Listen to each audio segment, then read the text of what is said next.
So, if you know me, you know I'm a big fan of the teachings of Carolyn Mace. She was recently talking about a fundamental correlation that the longer or the length of time that it will take you to move through an experience is directly proportional to the degree of truth and the speed at which you're able to receive the truth of a given situation. And this is like completely true. But I would add something in here. I would add the element of integration. And you guys know how much I talk about integration. Because what can happen here is that, well, first of all, remember what the nature of integration is, right? It's your ability to bring in the light of awareness on all aspects of yourself and all aspects of your experience. Now, dissociation is kind of like the counterpart to that because we can effectively, and it's not always maladaptive, but it often is, we can effectively keep part of ourselves blocked off from another part of ourselves. This is common developmentally, of course. And the process of awakening is one of integration, which is healing, which is being able to receive the light to bring complete awareness onto the totality of your experience and the depth of who you are and becoming.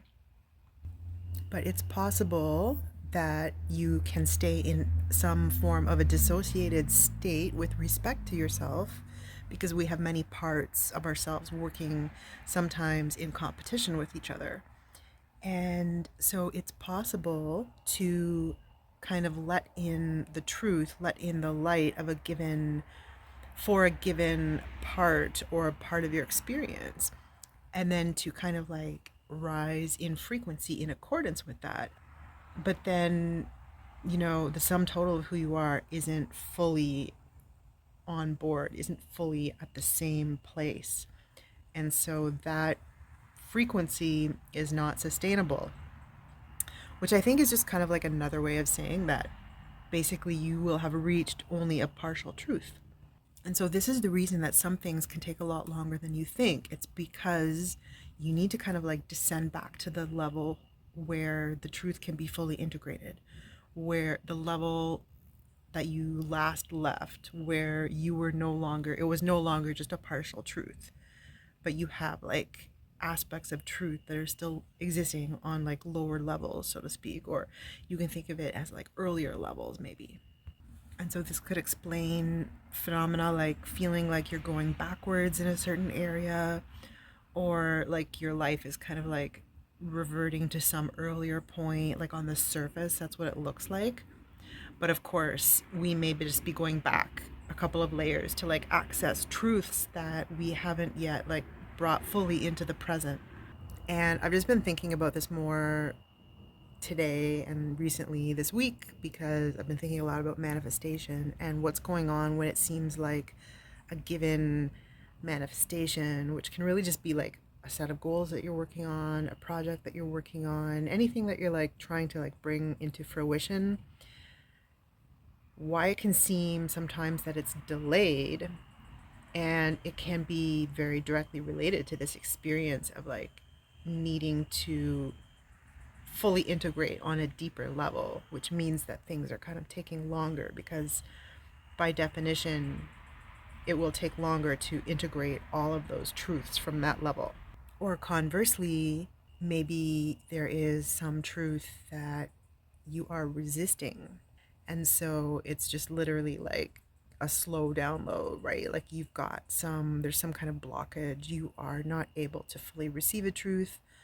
Maybe, or you are, but it's just like such an impactful truth. It can be so consequential or it's so meaningful to you that it's just taking longer for you to fully embody it and integrate it and realize it.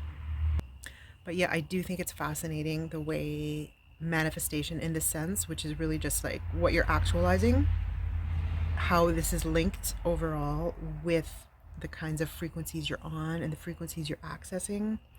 So I talked a bit about this with my friend in the podcast, that I'm like really behind on uploading, editing, and uploading. So I'm trying to do that, like maybe even tonight if I can.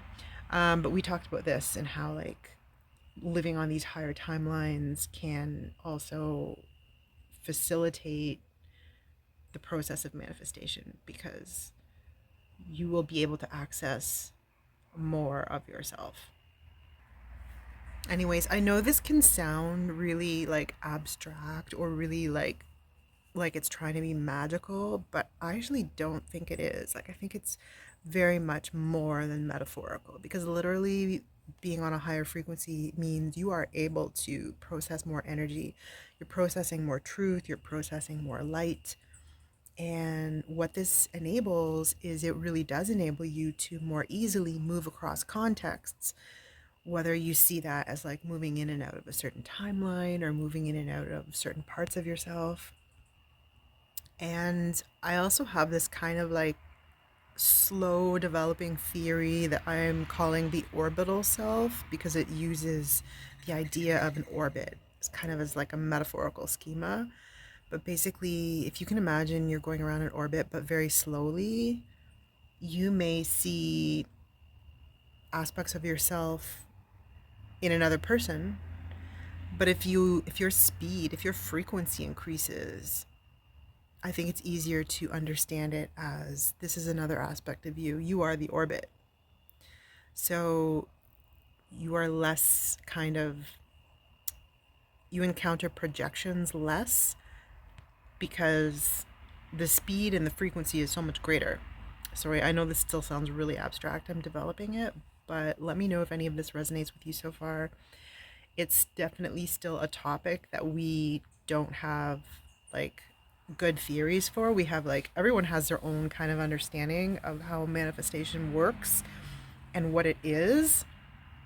So I'd be really interested to know how you have understood it, and if you have a specific way that you know it shows up for yourself.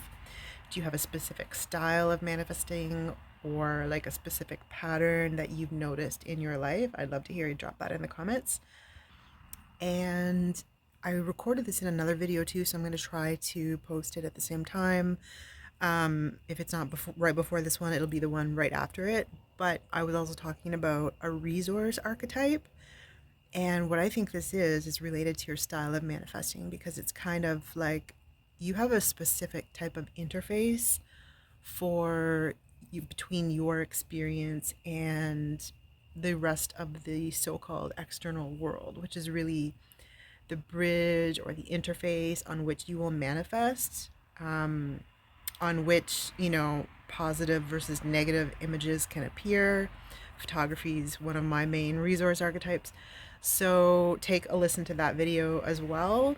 And it could also give you some more insight here, because it's a really cool topic. It's a really fascinating topic. And yeah, I'm just getting more insights on that lately. So thanks for watching, and do let me know what you think. Thanks, guys.